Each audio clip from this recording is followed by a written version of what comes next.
Welcome everybody to today's webinar and thank you for coming. My name is Dr. Jade McEwen and I'm a Research Fellow at the Australian Institute of Family Studies.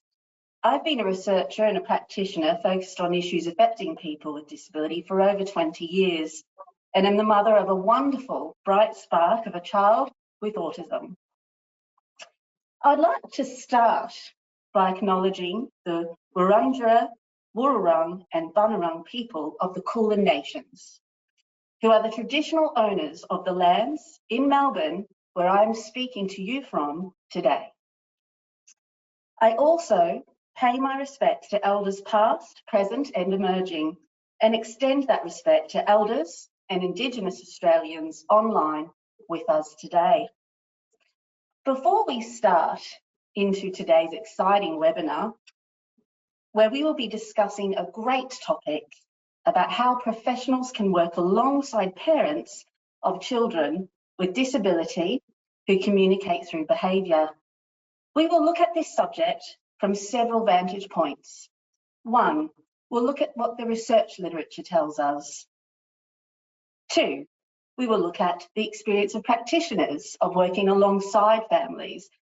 And thirdly, we will look at the focus of a parent of strong, vivacious, creative children who communicate through behaviour, all of which will collectively tell us the experience of supporting parents of a child who has a disability and who communicates through behaviour.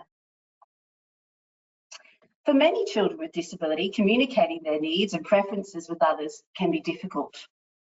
They may struggle to process information relayed by others or find it difficult to verbally express their needs and preferences. This can lead to frustration, which can manifest in heightened emotions and behaviours. Navigating daily life in a world designed for verbal communication can be very challenging for these children, as well as the parents who care for and support them. Today, we'll be covering specifically how behaviour can be a form of communication for children with disability, which approaches and supports can help both parents and children identify and respond to non-verbal communication, parent experiences of providing care to a child with disability and receiving behaviour support.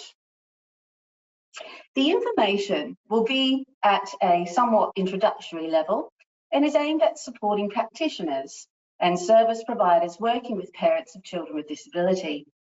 While many of you online today will work in the context of the NDIS, we won't be covering the NDIS services, frameworks and practices today.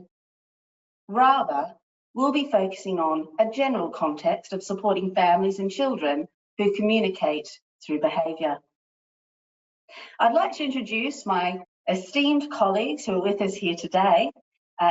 Firstly, Kat Strava, Senior Research Officer with the Australian Institute of Family Studies, Child and Family Evidence Team. We are also lucky to have with us today Kat Lancaster, Principal Practitioner in Disability and Mental Health for Life Without Barriers. And we also are blessed with the presence of Emily Beatty, Counsellor, Life Coach and mother of three strong and talented girls. Before we commence, just a few housekeeping rules that I hope we can collectively respect. The first of which is there will be a live question and answer session at the end of the webinar. Please place your questions via the questions box in the GoToWebinar dashboard. The webinar is being recorded and it will be available in approximately 2 weeks. Please subscribe to the AIFS newsletter for further information about where to access that recording. There are handouts which will be available under the handout section of your GoToWebinar control panel. And there will be a short survey at the end. If you can spare the time, we would greatly appreciate it. And lastly, the topic we explore today is one of significant importance. However, it isn't possible to cover all the rich and meaningful issues that underpin it.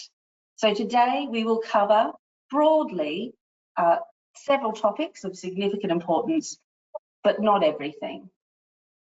That said, I'd like to turn my attention to my esteemed colleague, Kat Strava.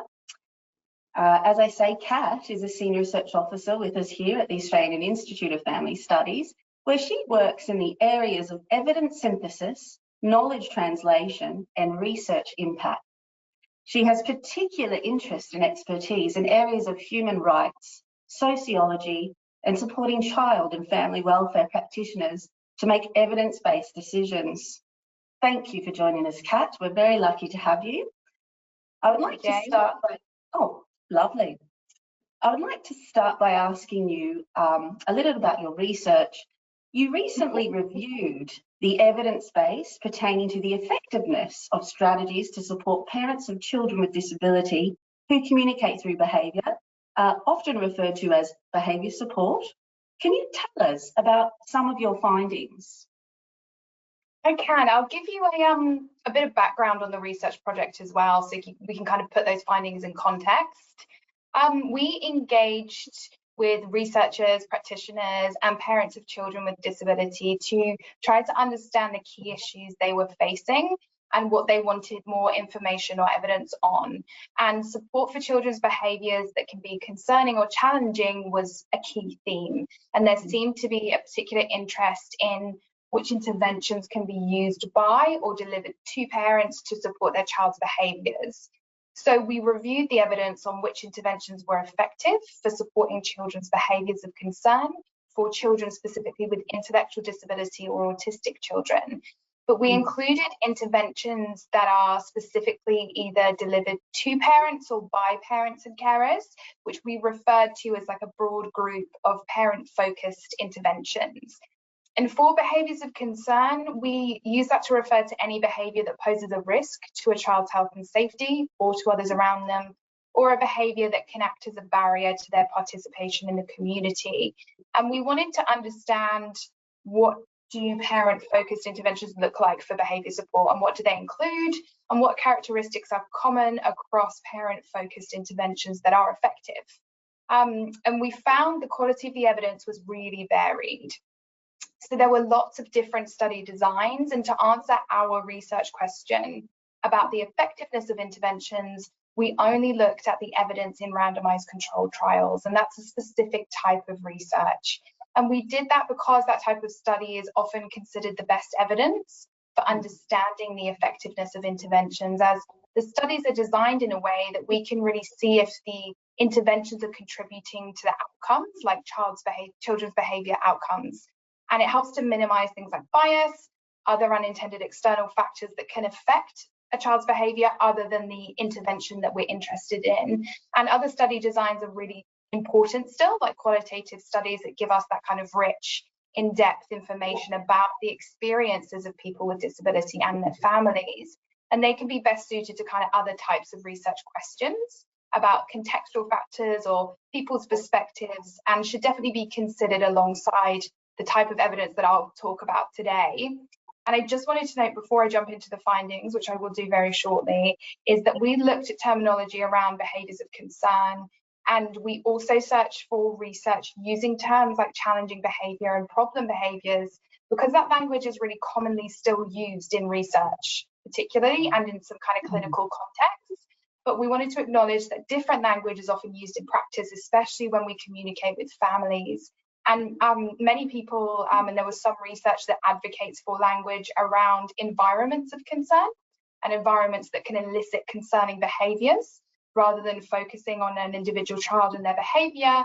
And families and members of the disability community will have different preferences for the language that we should use when we refer to their kind of individual experiences. So in our review, we talk about supporting parents to reduce their children's behaviour of concern, but we know that language might look different in different contexts as well.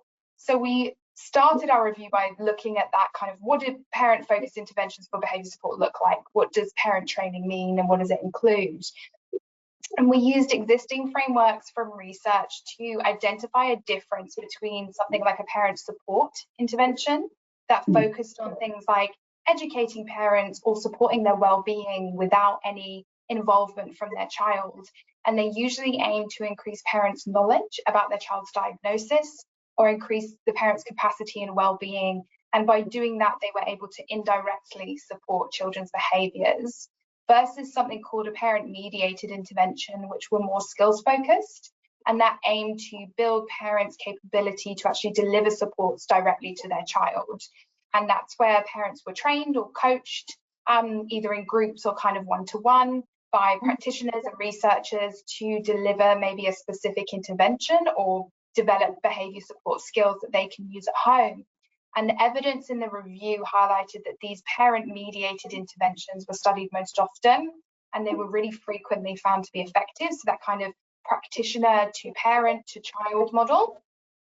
And a few studies did find that something like educating parents can be just as effective as more intensive coaching or training, but providing basic education to parents on things like their child's diagnosis may be able to work for some families and improve some children's behaviours, but overall those one-to-one training and coaching interventions that supported parents to develop skills that they can use at home and deliver programs at home were more frequently found to be effective and led to slightly larger improvements in children's behaviours overall.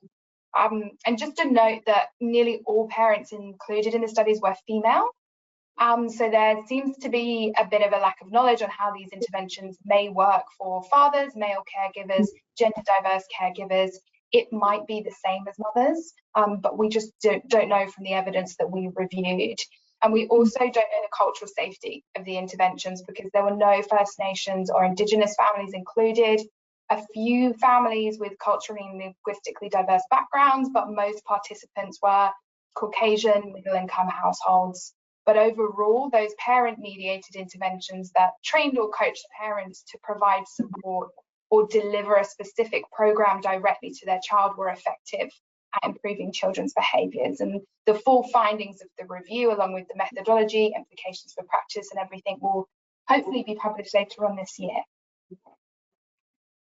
Blimey, marvellous. Thank you, Kat. That was very comprehensive. Very grateful for your research and for sharing that with us today. I did have some additional questions, but you were so comprehensive that I actually feel you've answered them very succinctly. One of which was about the trends of the positive focus strategies that yielded the positive benefits, you know, for both parents and children who communicate through behaviour. Do you have anything more to add on that specific question, or? Yeah, definitely. I think the parent-focused interventions that were effective were really varied. So I talked about those kind of parent-mediated interventions that trained and coached parents to develop behaviour support skills to use at home. But in terms of the format that they delivered that in and the specific program behind it, some of them were really well established, like Stepping Stones Triple P that many people may know, parent management training, training parents via telehealth to deliver functional communication training, and some used broader approaches that can include lots of different programs and supports like positive behaviour support. So there was a lot of variation in that, but most of the parent-focused interventions that were effective were based in behavioural theory. So social learning theory, applied behaviour analysis, also called behavioural interventions. And some of the people online today will be really familiar with these approaches, the criticisms of them, and for others online today, this may be new information, but a very simplistic explanation is that this approach generally focuses on understanding children's behaviours and then finding ways to promote positive behaviours. And we know there are other theories and approaches to supporting children with disability out there, like attachment-based or developmental theories, but they just didn't commonly feature in the research when we look specifically for the evidence in randomised controlled trials on interventions designed to support parents with their children's behaviours. And it tells us that behavioural interventions can be effective, but also that's what most of this type of research has focused on so far. But one thing the effective behavioural interventions really commonly did was use a functional approach to behaviours, and that tried to understand the antecedents, the functions and the consequences of children's behaviours, and then support parents to find appropriate ways to either alter the child's environment so the behaviour is no longer needed, or support them to find ways to teach children alternative behaviours to communicate or fill that function. Some interventions did it really explicitly, like training parents to deliver individual functional assessments alongside a trained practitioner. Others did it kind of using the principles of a functional approach and just focused on teaching parents that generally they can understand that children communicate using behaviours and that these behaviours have functions. When parents were trained to deliver particular programs or support techniques, there wasn't actually any evidence or very strong evidence on how accurately they needed to do that for it to be effective. It wasn't measured very often, and some evidence suggested that how accurately parents deliver an intervention to their child is really important.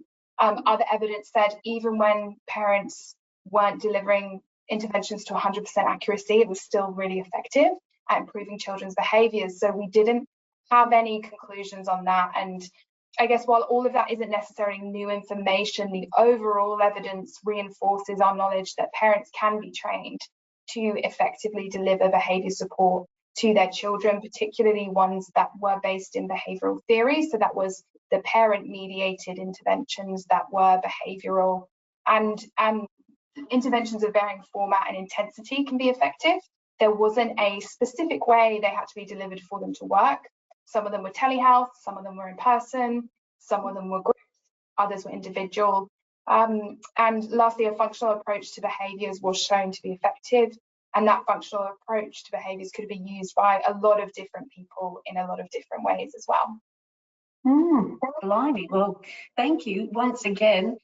Very detailed and comprehensive answer. Thank you for your efforts in this meaningful topic, and I'm sure that the entire audience is aware of this, but Kat referred to the commonly ABC, antecedent, behaviour and consequence. Antecedent meaning what happens before a behaviour, behaviour of course during the behaviour, and then the consequence, you know, what occurred following the behaviour. Thank you for that, Kat, very valuable indeed. Yeah. I now turn my head to Kat Lancaster. Kat Lancaster is a senior leader and clinician with over 20 years experience in the social services sector, focused on improving the quality of life of individuals through innovative applications of positive behaviour support and person-centred practices. Kat is Director of Professional Practice at Life Without Barriers, Disability and Mental Health, where she heads the Centre for Practice Excellence, which is her responsibility for end-to-end practice design, implementation and assurance. We're extremely lucky to have her. Kat, thank you for your time. I guess one of the first things I'd like to ask you, and your great wisdom and experience, is we often hear the terms challenging behaviour and behaviour of concern in reference to children who communicate through behaviour. Can you explain for ourselves and our audience how you define these terms? What do they actually mean? Thanks, Jade, and thanks for that very lovely introduction. I'm almost embarrassed. Behaviors of concern is definitely a term that gets bounced around, and I think one of the first things I want to say is it's not just about kids with disabilities. It's not even just about kids. It's just about people, right? So we all do things which from time to time can be perceived as concerning to somebody else. And so I think one of the things that's really important for us to understand is when we're talking about this, it's got a broader application. And I don't want to see it pigeonholed to just children with disabilities who display these behaviors. And then going back to one of the things that Kat was talking about around the functional approach, that is the key. I think the key is for us to understand that behavior is just communication. No matter how weird and wacky that behavior may seem to us or to others passing by, it is the best way that individual knows how to get across their message or meet their need. And when I say best way, I mean the most expedient generally, or what they think of as the most effective way to meet that need, right? So in that moment, that's what they come up with. And to us, it can seem like, whoa, where did that come from? But that's their kind of need driving that expression. And so then concern is really about making, how it impacts their ability to interact with others, to whether it causes harm or whether, I loved how Kat talked about whether or not it impedes their engagement. So I think when we think about behaviors of concern, it becomes a concern if it has an impact on their quality of life. Does it stop them or the people who love them doing the things that they want and need to be doing? And if it is, if it's having an impact on them or their family, being able to participate in the things which are really important to them, whether it's going out for a family dinner, going to school, having friends around for an evening at home, then it's a behavior of concern because it's stopping them from doing what they want to do. And I think that, one of the other things I guess it's really important is that that's so individualized. So we all know what the formal definitions are. You can look them up. Every practitioner here has probably read, there's Emerson or somebody talking about what a behavior of concern is. But at the end of the day, it's about that family and what impact it's having in that moment. And a behavior that's a concern right now might have been present, but not have been a concern 6 months ago. And it might not be a concern in another 6 months from now. But right now, it's having an impact on how they want to live their life. And so that makes it a concern. In some ways, it's a really simple definition. And so I think one of the things we need to remember when we're thinking about interventions and we're thinking about behaviors of concern is the fact that it is this kind of fundamental principle that it's creating a message. It's just communication. And so anything that we're doing has to still enable that message to come across. And I think, I know we're going to jump later to talking about tips and tricks, but I think one of the kind of most common, I guess, mistakes, for lack of a better way of talking about it, that we make is that we focus on the B, in that ABCs. We focus on the behavior and how we can make it stop. Just make it stop. And actually, as soon as you do that, you take away a person's voice and they can no longer get across their message. And that message is important. It was so important that they came up with that crazy way of expressing it. And so all that's going to happen is they'll come up with another way. And this is where we see that kind of cycle of escalation and things that can happen. So I think it's really important we hone in on that. Like it's saying something and we got to listen and figure that out. And I think the other thing I wanted to hit on in relation to that was when Kat also talked about this term environments of concern. Or I love that. I've never heard that, environments that elicit a behavior of concern. Because I think context is everything, and that's a little bit what I was kind of getting at in terms of the timing and things, but it's about the setting. So a behavior that may be kind of problematic in one space may actually be really adaptable in another. So take spitting, for example. If I eat something and it's off, if they hadn't put the lid on the milk enough and I go and put it in my coffee, don't think this hasn't happened in my house, and I go and spit it out, that's an entirely adaptable behavior, right? You'd probably say, great job, even if I have to clean up the mess afterwards. If I was to do that in the middle of a classroom, all over somebody's work, totally different context, and then it has an impact on people. So understanding that context is really important. And when we're talking about families, that's your context. So you have to know the family. You have to understand their system. There will be no approach that works unless you understand all the different relationships that are coming into that dynamic. Oh my goodness. Well, that is a wonderful response. Thank you for your carefully considered words. You mentioned top tips for practitioners. Well, I'd like to ask you, as someone who's worked alongside families with a child with disability who communicates through behaviour, or as you say, people in general, what are your top tips for practitioners in this space? First and foremost, leave your pride at the door. No matter how much expertise you have, you talked about, the decades I may or may not have an experience, and it's probably true for many in this room. None of that matters. You're coming into somebody else's home, it's their child, it's their family system, they're the expert. And, I guess one of the things I've learned particularly from maybe in my younger days, is if there's even a whiff that you know better, you're done, right? Or you're going to spend weeks, if not months, repairing that relationship. So, my top tip is just to remember, no matter how much you think you know, you've got to just go in there and listen, because that's how you understand the context, right? And the context is going to be key. It's going to guide everything. It's going to help you understand the message. It's just going to help you know whether they are ready for a more intensive intervention or whether or not they need something really super simple at the start. And I also think that's how you're going to know what's their priority. And I think, again, when you think back to the definition we were talking about, if we get too caught up in the formal definitions of what a behavior of concern is, it can focus our attention in on things which may or may not be the family's attention. So we would be often kind of guided as practitioners to think about behaviors which are hurtful to others or hurtful to self, and to think about those as being kind of the most important. But if that's happening, say, on a weekly or monthly basis, it might be more intense.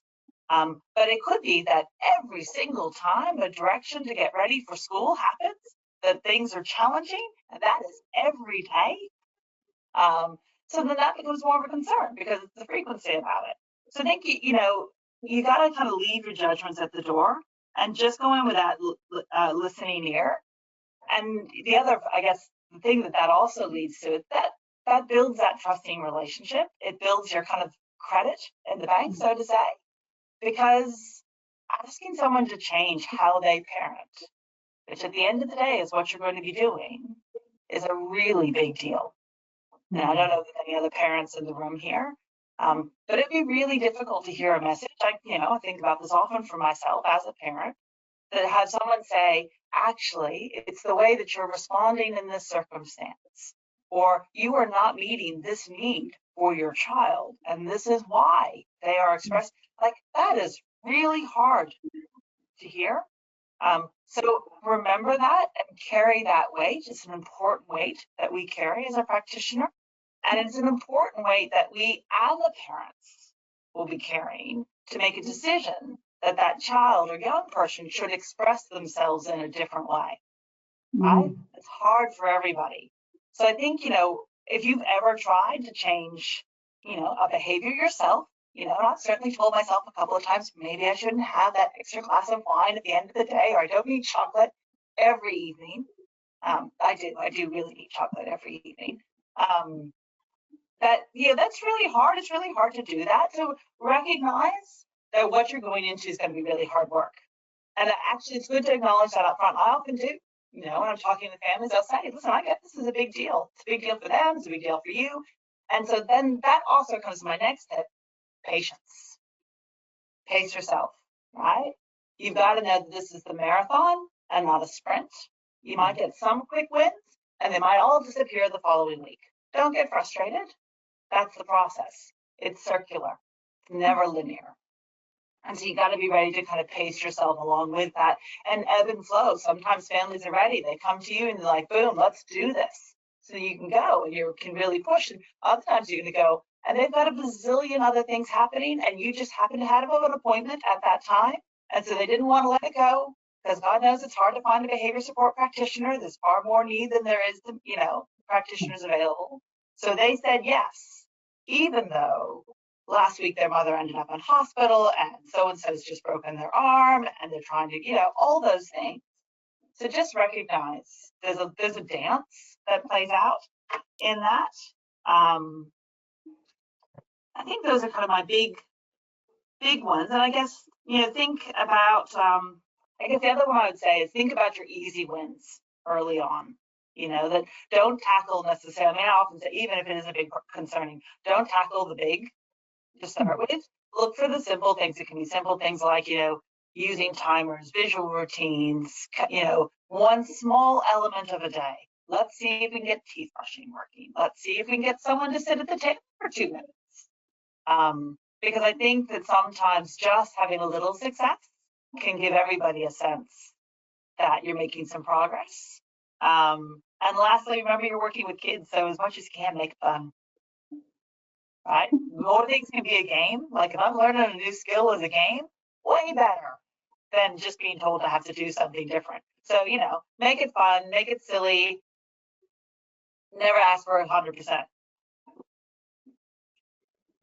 Well, thank you, Kat. Very few people I've known over the years have been able to make the complex so simple and accessible as you do. You paint such vivid depictions of practices and considerations that we can all adopt to work alongside parents better. I wanted to ask you very, very quickly, apologies, a pretty big question.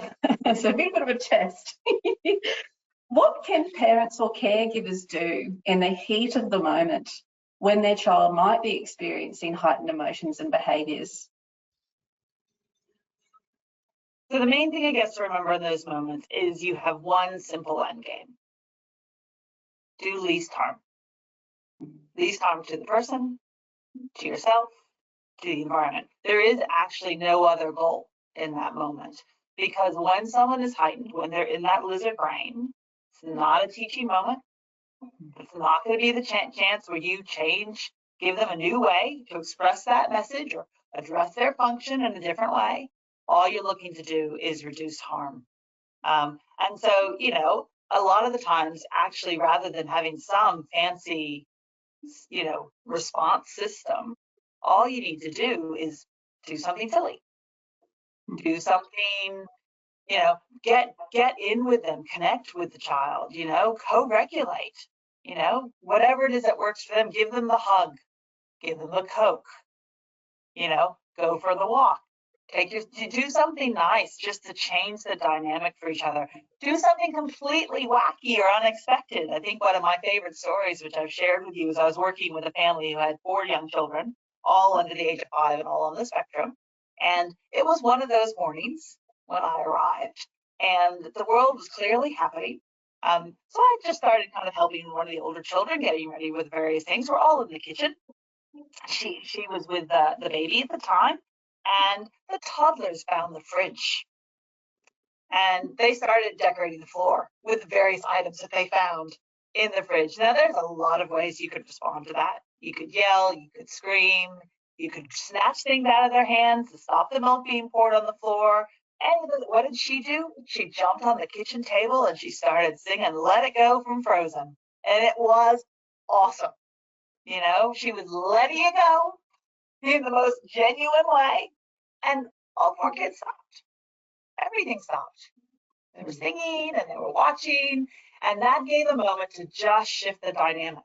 So give parents permission to not have something fancy and formal.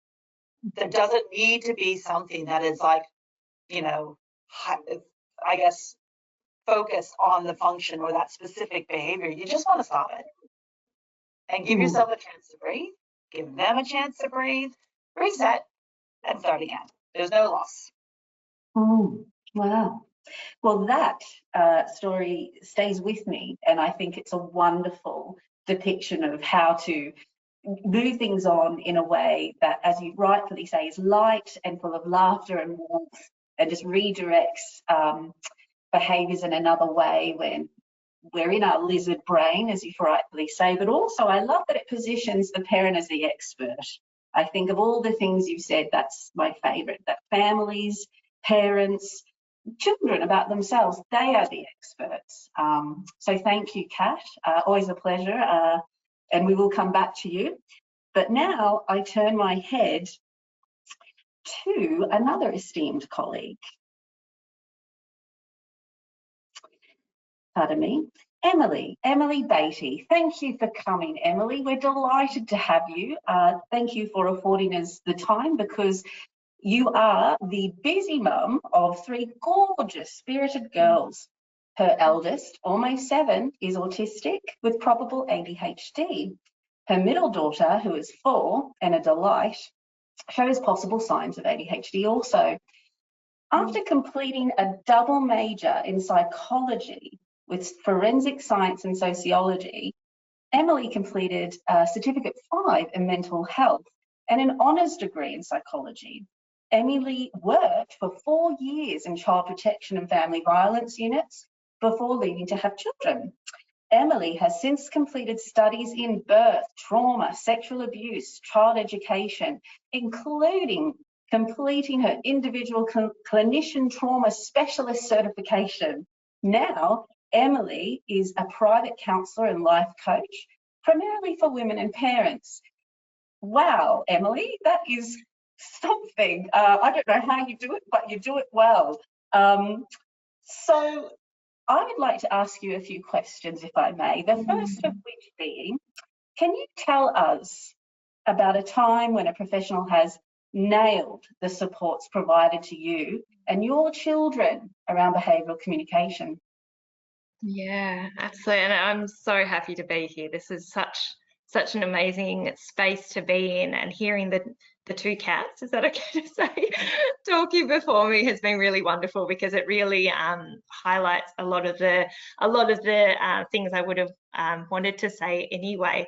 So we've had a few quite a few support behavioural support workers come through, and the ones that we have really connected with and that we've seen have made a really big difference to our well, my oldest daughter, but our family, are the ones who have really come in with an energy of, we are a team, and we are here as a team to find those ways to best support this beautiful child as well as the family.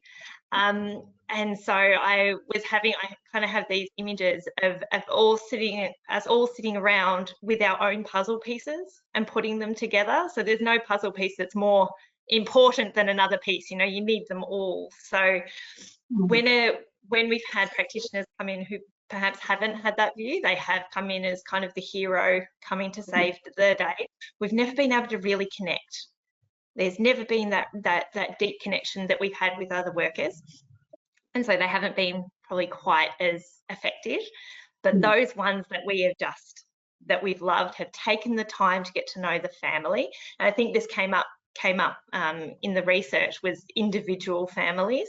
It works best if the information is delivered one-on-one to families, because I think, as Kat Lancaster was saying, you know, each family is so unique.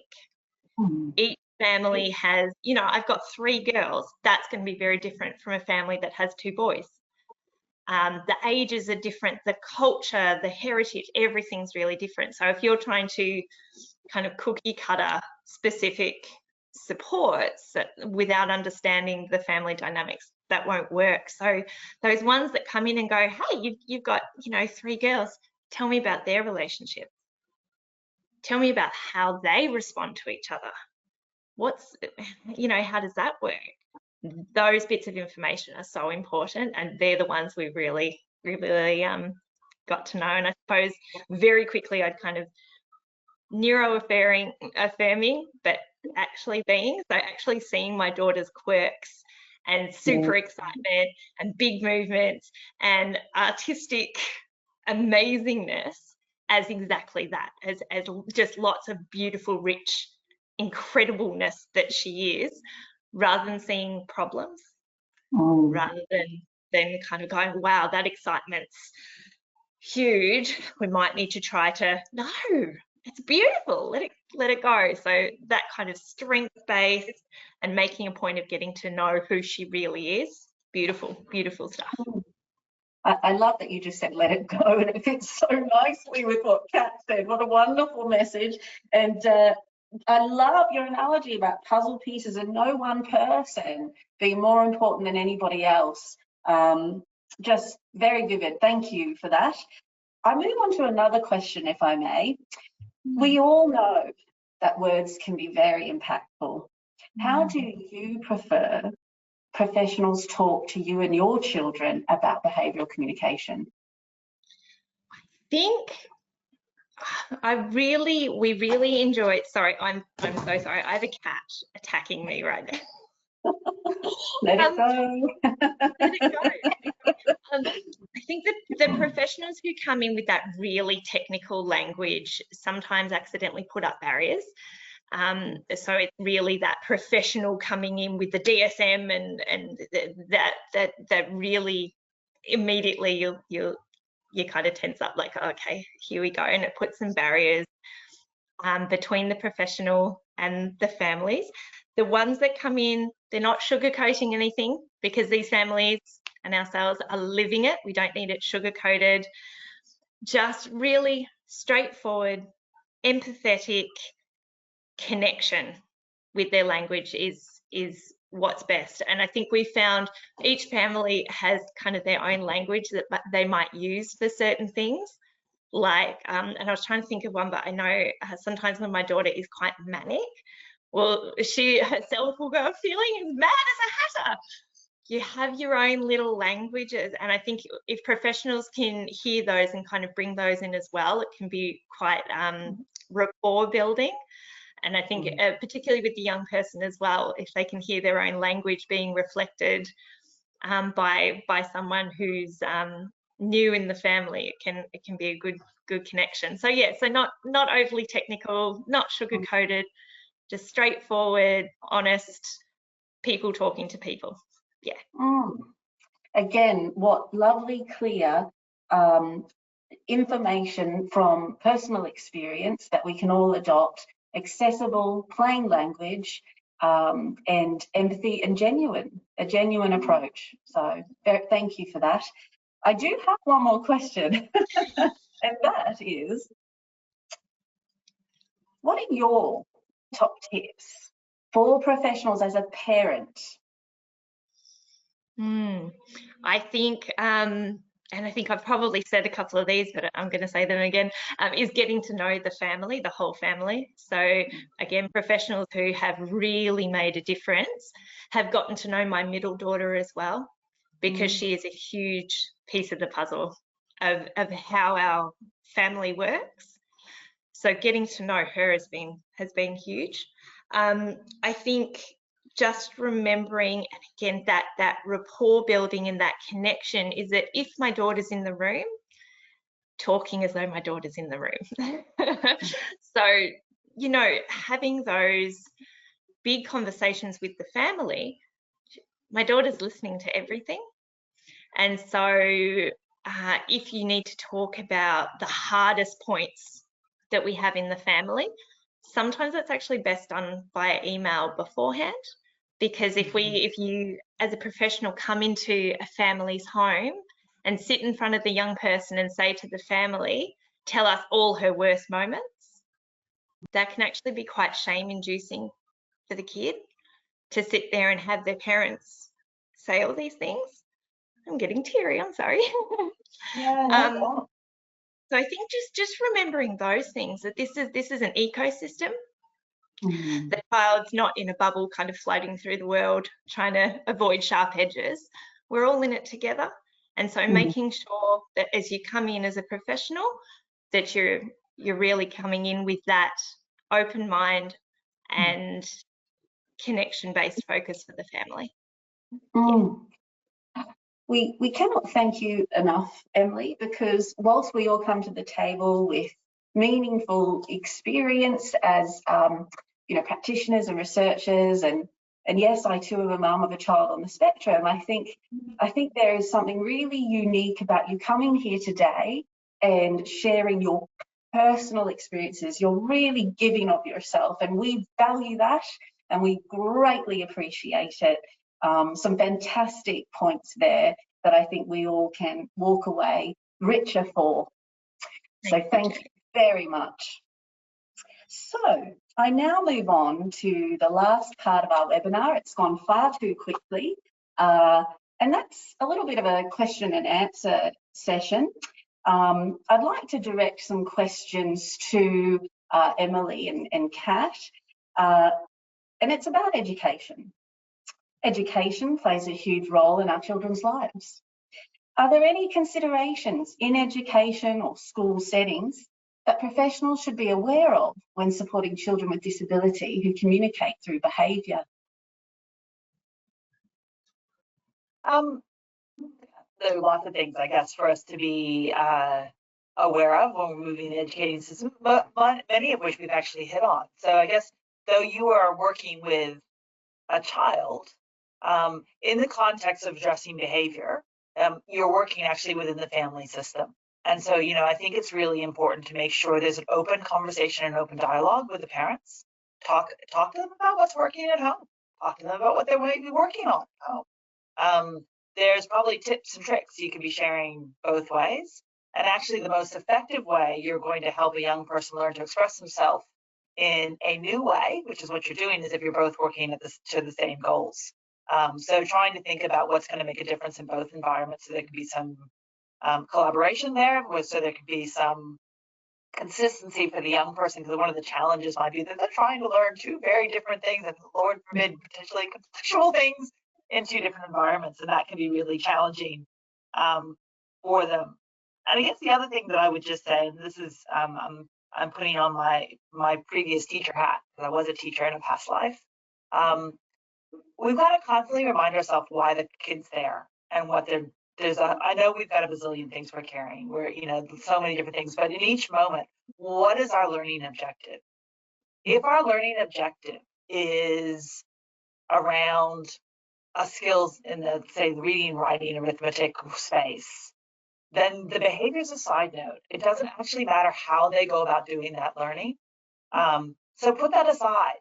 If they complete the task while in a tent, or sitting under the desk, or on a bouncy ball, or by walking around the room, it actually doesn't matter if they're completing the task. And that can be hard. So again, it's a let it go thing, right? Because we have a view of what a classroom should look like. I wish I'd taken more photos of what my classroom looked like. Because in many ways, it was not remotely what people would expect a classroom to look like, because the end game was not about how they learned, but just that they learned. I'm going to totally recognize if you've got a class of 30 kids, that's a totally different dynamic. It's hard, it's really hard, but it is important in each moment to stop, I guess, and ask ourselves, what's my objective here? And if the objective's not about the behavior, then go with that whole, how can I just diffuse the situation? It's not a teaching moment. That's not my goal. Yeah. And I guess the other thing I would just say is remember that everything that we do for a child who's neurodivergent or has an intellectual disability, it'll help all the kids. The reality is no kid doesn't benefit from a routine. No person doesn't benefit from a visual schedule or visual routine. We all use them. Why do you think those phones are stuck to your hand? Right? We all use visuals all the time. So when people come in and talk about these systems, don't get caught up in, I have to do this for this child. It's going to help the whole class. And that's been my experience also in working with adults with disabilities. Then when I do things for one individual, the impact is usually positive for everybody, whether it's in a group home environment or a large day service, etc. So just be conscious about that. And also remember that our neurodivergent children, they're not learning through osmosis the way maybe some other kids do. So when you talk about being good, that's so abstract. They have no idea. So just remember that those things require explicit teaching, and that'll take more time. But if you actually want to get the change, you have to do explicit teaching of those skills. They're not just going to see, their friend next door sitting quietly at a desk, and that's what's expected of them too. Indeed. Wow. Well, thank you, Kat. Again, I love your person-centered, individualistic approach, and I think there's a lot of lessons there for us in all manner of environments, even the workplace, for our neurodivergent colleagues. Emily, do you have anything to add on that question about what can be helpful for supporting our children in education type settings? Yeah, and I think this is a huge one. We could do a whole webinar on this, I'm sure. I think this is a really challenging space. I think about the things that my daughter does to regulate her nervous system so that she's in the right place to learn, to really get involved and do that deep thinking. And a lot of it doesn't fit well in a classroom situation. My daughter clicks her fingers when she's thinking. My daughter hums. She spins, she does all this really great stuff, and at home, beautiful. You want to go we're the jump on the bed kind of family. If you've got that big energy that you need to move through your body so you can really dive into this skill, do it, go for it. And she'll come back and she'll be like, right, I'm ready to go. Let's dive into this. Can't jump on desks at school. So it's about being able to, I guess, have those discussions with your young person about where those skills are appropriate and what we can replace them with in a classroom setting. And Kat, oh my gosh, like I wish you were my teacher, being able to say that, because I think there are a lot of teachers out there who are doing such a fantastic job, but when you've got 20 kids and 3 of them want to jump on the desks, or even just the clicking, because this is, if we're thinking of exam type areas, my daughter's trying to sit and she's clicking and humming, that's not appropriate. You're distracting the other kids. So being able to put something else in place, I think is really important. But like I said, I could talk on this for a very long time, but I think big communication with the young person about what's expected of them. I think, as you were saying, Kat, you know, that explicit, when you're feeling this is a great thing we can go to. Yeah. Yeah, I would actually love to see teachers getting more opportunity to get some professional development around those sensory processing and things like that. I know we talk about it in small ways, but it can transform the way you understand how a kid learns, and actually should transform how you set up classrooms. You know, we put kids with a really high noise sensitivity in the same classroom as the kid who regulates through sound. And that's an impossible thing for the teacher, because they have to make a choice over which child doesn't get to learn. And I think that's, you know, every teacher is there to help children learn. So you're asking them to go against everything that's innate in them in that moment. Well, thank you again, Kat and Emily. Wonderful insights, and very practical, because I think, you know, the more practical we are, the more plain language we are, the more genuine we are about this, the more we can all see these issues through similar lens, and ultimately yield better outcomes for people with disability generally.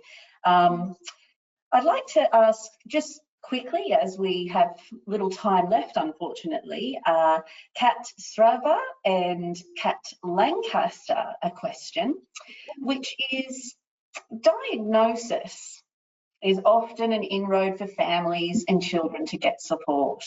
However, for many, this process does not happen overnight. What would you say is important for practitioners to know when working with children and families without diagnosis? So I can only, I guess, speak to the research. So I'll just touch on how that was included in what we found, and then I might throw to you, Kat, if that's okay. So like you said, we know formal diagnosis can be a complex and long process and an emotional and draining process for families. But in terms of the research, some of it was very specific for children who had specific diagnoses like Fragile X syndrome or autism. So depending on, I guess, what you want to support children and families with, for some of the interventions, it may be important to check which population groups they've been found to work for. But a number of studies were with mixed disability groups. So children may have had intellectual disability, autism, or other developmental delays or communication difficulties. And so in the research that we reviewed, the strategies and principles that we kind of touched on today and that Kat and Emily have spoken about, they've been studied across a range of mixed disability groups. So children with different diagnoses, or children who are undergoing diagnosis but may experience those communication difficulties, can benefit, I guess, from what they've spoken about today. Thank you, Kat. Kat Lancaster, do you have anything further to add? Yeah, I mean, I guess the first thing I would say is that everybody uses behavior to communicate. That includes however many of us there are on the line right now. It has nothing to do with the fact that we do or do not have a disability, or do or do not have a mental health condition. It just has to do with the fact that we're human.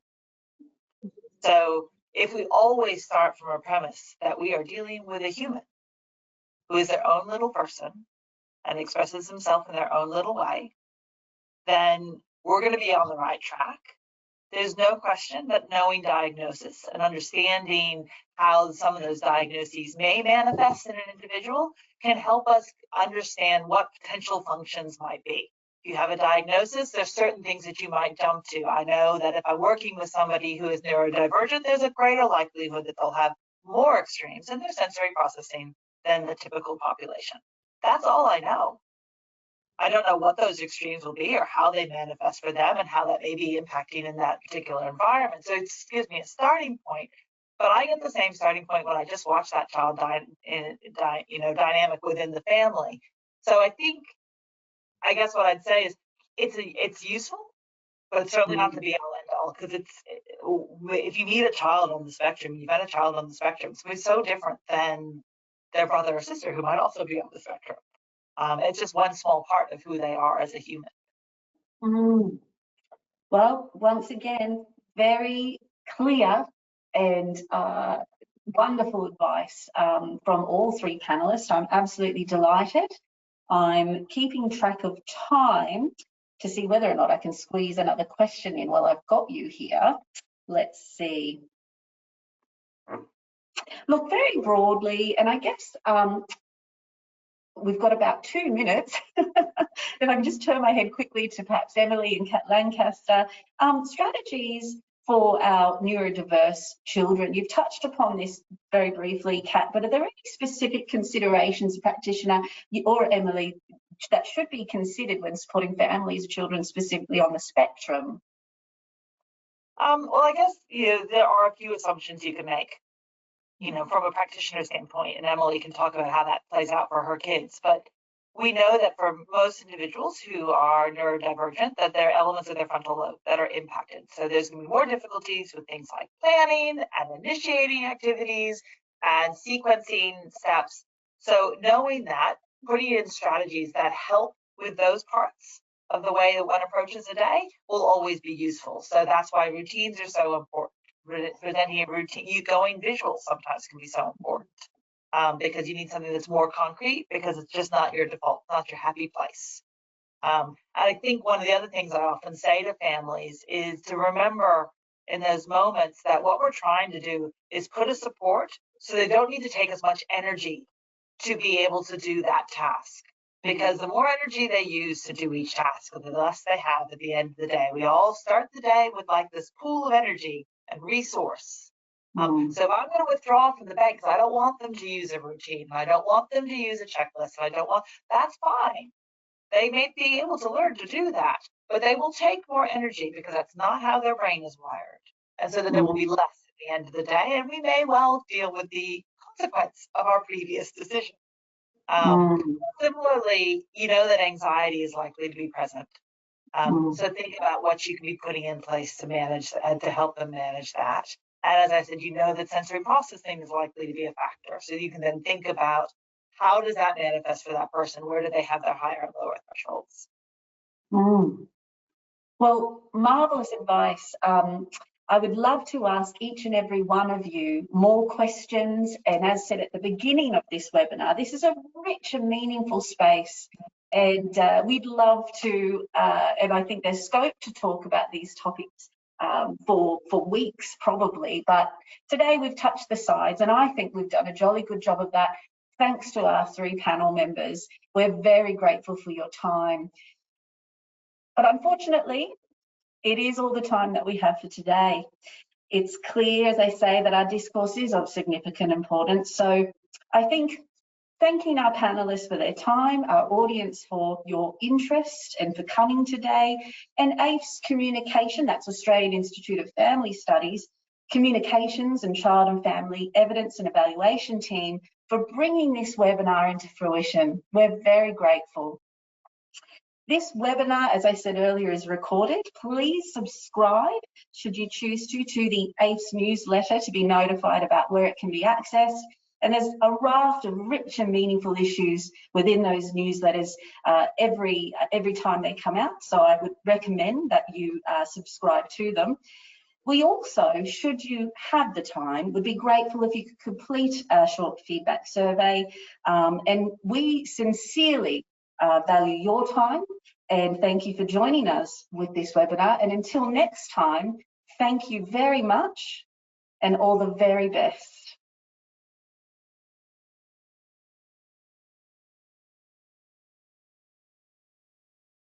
Welcome to the extended question and answer session from our live webinar earlier today. Thank you for coming. We have some interesting follow-up questions to our panel members. Thank you once again for sticking around and answering further questions. The first of which I will direct to Kat Lancaster and Emily, be really interested to hear your perspective. Can you tell us, in your experience, a little bit about how one tells the difference between children communicating through behaviour that may benefit from behaviour support and other behaviours which might be a sign of something else, like emotional distress? I think the first thing for us to remember is that behavior is behavior is behavior. And the core thing is, what's it saying in that moment? So you need to always be thinking about the whole child and the context, like we've been talking about. And sometimes that could include another diagnosis, or it might include a particular experience that they've had in the past or in the moment, but that our intention has got to be to understand just what is that message at that time. I think the other thing I'd just say, and this is kind of a random segue, is to remember that the same person can use the same behavior to communicate a whole bunch of different messages. So just because somebody, you know, when someone describes what someone does, that tells us actually very little. You know, knowing how a person jumps on a bed, for example, as Emily was describing, you know, actually only tells us about an action. We need to understand, you know, is it because they're excited? Is it because they're overwhelmed? Is it because something just happened and they can't figure out how to respond to it or process it? So they're just getting it out of their bodies. Because all three of those things may look exactly the same, but require a completely different response. So thinking about those sorts of things. And I guess in relation to, I guess whether a behavior is, you know, of a concern or of an annoyance or coming from other things, it's about the family. You know, so I think there was an example about pulling things out of a cupboard that somebody put it as a question in the questions. And I think what we need to remember is we don't know how that family feels about the things that are in the cupboard. We don't know what's attached to those things. We don't know what's attached to that moment. We don't know about the frequency of that thing. Remember, frequency can be the thing that drives. Like, it happens every day, all the time. And that's why it's now not a behavior of annoyance, it's seriously a concern, because I'm going to lose my mind, right? So leave the judgment. Watch your values, things that you think are important, your unconscious biases that come in as a practitioner, the weight that you place on certain behaviors, certain ways of being, certain ways of doing things, certain ways families respond, right? We can judge the way a family's so that's so inappropriate. It's the best thing they knew how to do in that moment. There's no parent that wakes up in the morning and doesn't think anything other than they're going to do the best they can. Yeah, does that answer the question? Oh, marvelously, marvelously. Emily, do you have anything to add from your experience? I mean, I think Kat's nailed it. I think it's context, knowing that child, knowing if there's been a change in behaviour. If every day they're jumping on the bed, but today they're jumping on the bed and punching their hand into the wall, there's a change in behaviour. And that only comes from knowledge of the family, knowledge of the child, knowledge of the context. Big feelings sometimes take time to come up. So sometimes we had our cat had to be put down, and I had all three kids with me because my husband was in Sydney, and so they had to watch our darling cat be put down. My middle child didn't have a really big response for that until about 2 months later.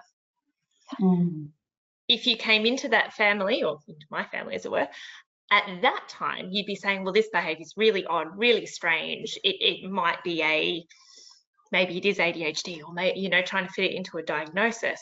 It was only context and understanding that there was something else, that was actually an emotional response to a trauma from months before. So yeah, I think context of knowing the family.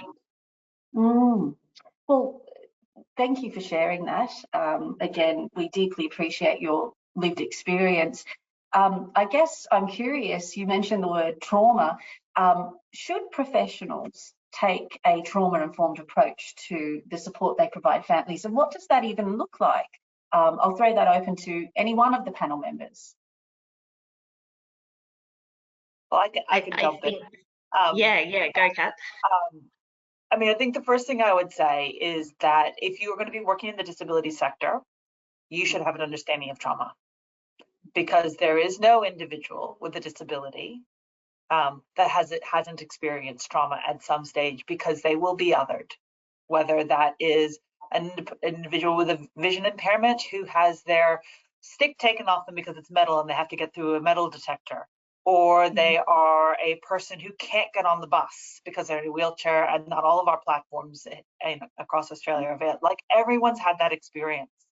And for children with a disability, they've often had significant experiences of exclusion at school and from their peers, and that is traumatic. So it has to be in your toolkit. You've got to understand how those moments change a person's understanding of themselves, change their understanding of safety. And of course, they may have had, what we would consider, I guess, more traumatic events across their lives in terms of experiencing violent neglect or abuse. But all those moments change a person. And so you have to understand that. I think one of the things, I guess, the caveat I would say, because it's a risk I see, particularly for practitioners who work perhaps in the child protection space, is don't forget that they're still a child. They're a whole child, and that traumatic experience, so it may have shaped elements of who they are, is not all of who they are. In the same way we talked about earlier, don't get caught up on the diagnosis. You must understand what it means for them. Just like Emily just described with the cats, people respond to trauma in really different ways. So you've got to understand them and their context. Well, I appreciate that greatly. Thank you, Kat. Again, valuable lessons that we can all put in our tool belt for future use. Emily, I wanted to direct a question to you, which is about including siblings in the discourse around meeting a child or family member's needs. What have you found to be effective in, or considerations for including siblings in this context?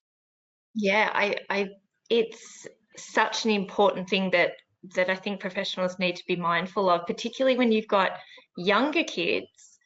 Their sibling relationships are huge. They wake up next to this person sometimes. My girls like to sleep together. They play all morning together. They have their excitements together. They have their traumas together sometimes. This relationship is huge, and it can have an enormous impact on all the siblings, not just the one who may have a disability. So being able to have a good understanding of the siblings in the home, how they respond to each other. I know my older two, my almost 7 and 4-year-olds, fight like cats and dogs, and they can really have an effect on each other's self-esteem really quickly. If my eldest is starting to have some anxiety, and my middle child misses it because she's 4, and she says something, like, why are you doing that? That's weird. That can ruin my daughter's day. Now, if a professional comes in toward, after that, and are not taking into consideration sibling relationships, they're missing a huge chunk of my daughter's sense of self, sense of world, sense of family. And also for my middle daughter too, understanding that siblings of someone with a disability often have their own traumas. And that's a cycle in itself. That's another great, very big question, I think. Okay, that's another webinar. Yeah, absolutely. Look, I would love that. And Kat Lancaster, and indeed Strava, if you have anything more to add in this context about siblings and I guess how to support families through sibling relationships, I would love to hear it. I think I just remember the message that you're even if you are supposedly working with a child, and I'm thinking, particularly perhaps practitioners who maybe are getting funded through the NDIS, so they have package for a particular person, and they think I'm there to work with that particular person. Don't narrow your view, right? You have to look at everybody who's in that family, including the dog or the cat, as the case may be for Emily. right? So I think that you have to be able to look at the nature of all those dynamics and how they've changed over time. Sometimes the best way to change a behavior actually is to help parents go out for dinner a bit more often, right? Like it's actually just like, don't think that you're necessarily going to be having to go in and do an intensive therapy with that child. You may or may not. It may actually be much more about the system around them that you need to look at. Indeed, wise words. Well, I think there's a lot to be said for that holistic approach. I really value your insights in that space. You've both shared wonderful examples of experience, and my colleague Kat at the Australian Institute of Family Studies, your research and the organisation of this webinar. Thank you for making it front and centre with your efforts, because I feel we've all benefited today. Unfortunately, however, that is all the time we have for today. It's been an absolute pleasure chairing this and working alongside colleagues with such wonderful, unique insights, perspectives, and evidence. Thank you for your time, and I hope that you'll join us for future webinars. All the best. Thank you.